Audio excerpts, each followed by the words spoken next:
Kiko te cambio nang pa negócio nang. Para negócio é importante para mencionar que tem rebaixo de tarifa de winstbelasting entrante de 1 de januari 2023 de 25% para 22%.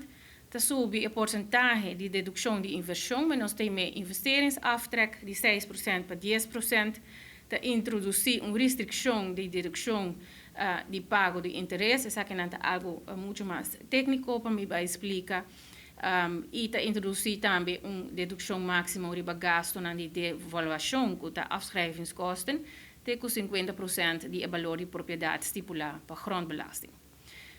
Te eliminar a possibilidade para formar pensioen de próprio manejo, pensioen eigen beheer, isso aqui é algo que agora acaba para vários viagens de sessão que nós estamos tendo, pero se aduna período de transição ou transitório até 31 de dezembro 2023, durante o qual manter tarifa reduzida de 5% arriba compra de pensão, para assim aqui por facilitar, mas nós temos em inglês phase-out de cambio de lei.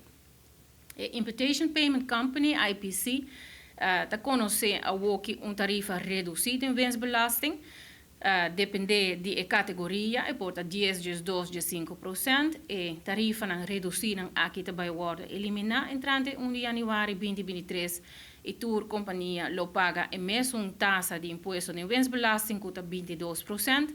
Naturalmente, para a companhia que tem IPC status, tem período transitório de 3 anos, caminha com 31 de dezembro 2023, lo pode aplicar a tarifa reduzida para assim é 2026, vamos dizer, boekjaar 2026, está começar com a tarifa de 22% de winstbelasting.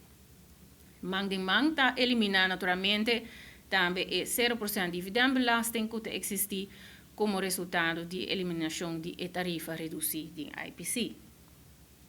O salário mínimo de diretor, isso aqui está ponto de atenção, que nós estamos fazendo diferentes perguntas, com a regulação aqui está traga para quem está aplicar, como está aplicar, se nós temos uma entrada mais boa com 48 mil por ano, quem com nós temos que atender com isso aqui, se me tem um NV ou VBA que está dormant, que não tem atividade, essa aqui está aplicável para mim se ou não, então diz me tega na pergunta na inang. A regulação do salário mínimo está uma regulação de lei de imposto que existe também naturalmente em outro país não.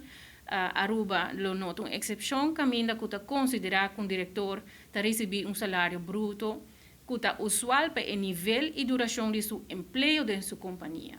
Se você tem uma companhia, um VBA ou um NV que está dormant, que não tem atividade econômica, naturalmente a regulação aqui de salário mínimo para diretor não está aplicável.